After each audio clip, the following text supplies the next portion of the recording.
इस तरह रूठा नहीं करते बेटा, खाना खा लो। मुझे खाना नहीं खाना, ले जाओ आप इसे यहाँ से, कहते हुए राधिका ने खाने की थाली को अपने हाथों से बेड पर सरका दिया। सविता जी अपनी बेटी को लगातार मनाई जा रही थी, लेकिन वो नहीं मानी। अक्सर वो अपनी जिद पूरी कराने के लिए इसी तरह खाने से रूठती थी। आखिरकार थक हार कर सविता जी को उसके जिद के आगे झुककर उसे पूरा करना ही होता था।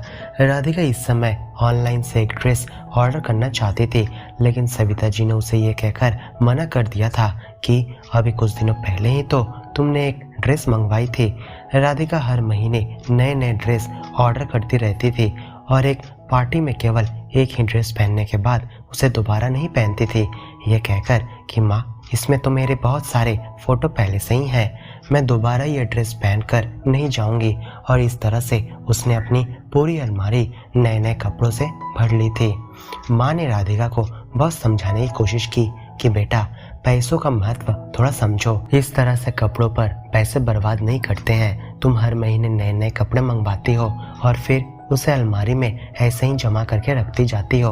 एक बार पहनने के बाद तुम उसे दोबारा नहीं पहनती हो, ये बिल्कुल भी अच्छी बात नहीं है बेटा। बचत करने की आदत तुम अभी से ही डालोगी तो जब तुम एक हाउस वाइफ बनोगी तो तुम्हें घर संभालने में कोई दिक्कत का सामना नहीं करना पड़ेगा।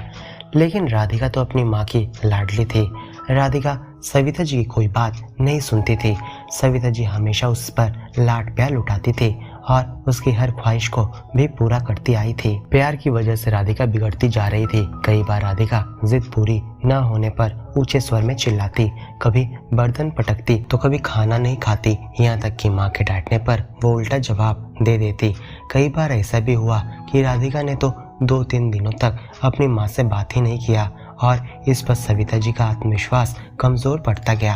वो मन ही मन सोचती रही कि शायद मैं अपनी बेटी का प्यार अब खो चुकी हूँ, इसलिए वो उसकी जिद के आगे झुक जाती और हार मानकर उसकी जिद पूरी कर देती। सविता जी के मन में हमेशा से यही डर लगा रहता कि अगर मैं अपनी बेटी की जिद पूरी नहीं करूँगी तो मैं उसके प्यार को खो बैठूंगी, और इसी वजह से वो उसकी सारी जिद पूरी करती रही। सविता जी अपनी बेटी से हमेशा प्यार से बात करती। एक बार सविता जी की एक सहेली कल्पना ने सविता जी से कहा, तुम राधिका को इस तरह इतनी छूट क्यों दे रखी हो? उसकी इतनी जिद और बदतमीजियाँ क्यों बर्दाश्त करती हो? ऐसे तो वो सिर पर चढ़ जाएगी और आगे चलकर तुम्हें बहुत परेशान करेगी। इस पर सविता जी कहती, उसके पापा उसकी कोई जिद पूरी नहीं करते हैं, लेकिन राधिका को मुझ पर बहुत विश्वास है कि मेरी माँ मेरी हर एक जिद हर एक इच्छा पूरी करेगी। वो अपने पापा से ज़्यादा मुझसे प्यार करती है, इसलिए तो मैं उसका यही प्यार और विश्वास को खोना नहीं चाहती, इसीलिए मैं उसकी सारी जिद पूरी करती रहती हूँ। इस पर कल्पना बोली, लेकिन इस बात का परिणाम तो बुरा भी हो सकता है, तुम सोच लो थोड़ा। सविता जी ने कहा, अरे तू इतनी क्यों चिंता करती है? बड़ी होगी तो वो खुद ही समझदार बन जाएगी, सब कुछ सीख जाएगी।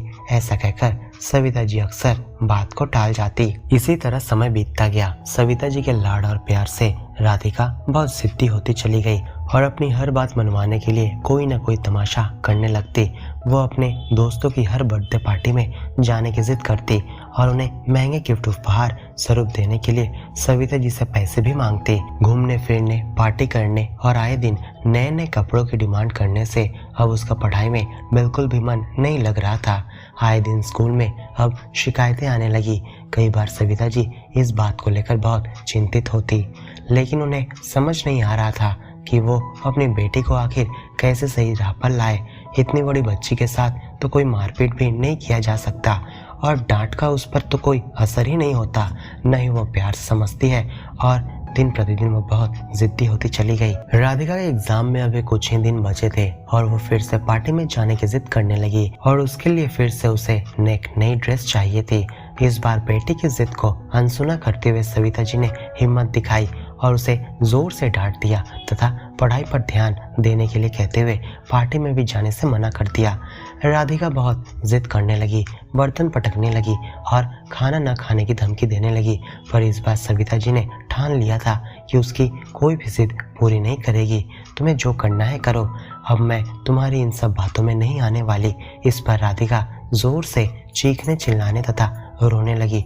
उसे लगा कि उसकी माँ अब मान जाएगी, लेकिन सविता जी ने उसकी हर एक बात को अनसुना कर दिया। जब राधिका ने देखा कि मेरी कोई भी बात का असर सविता जी पर नहीं हो रहा है, तब उसने सविता जी से कहा, अब मैं आपसे कभी बात नहीं करूंगी, आप मुझसे बात करने के लिए प्रतिदिन तरसती रहोगी। इस पर सविता जी ने कोई जवाब न देते हुए अपने इमोशन पर नियंत्रण रखा और कठोर बनने का प्रयास किया।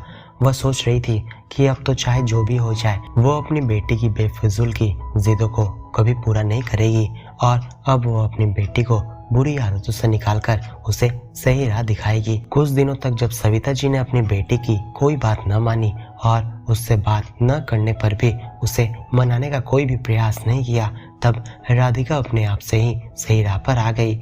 सविता जो इसी डर में जी रही थी कि कहीं बेटी का प्यार वो खो न दे, और इसीलिए वह उसकी हर एक बात को मानकर उसकी हर एक जिद को पूरी करती आई थी। लेकिन अब सविता जी को समझ में आ गया था कि अपनी बेटी की उज्जवल भविष्य के लिए अब वह उसका प्यार और विश्वास खो देने के डर में बिल्कुल भी नहीं जिएगी।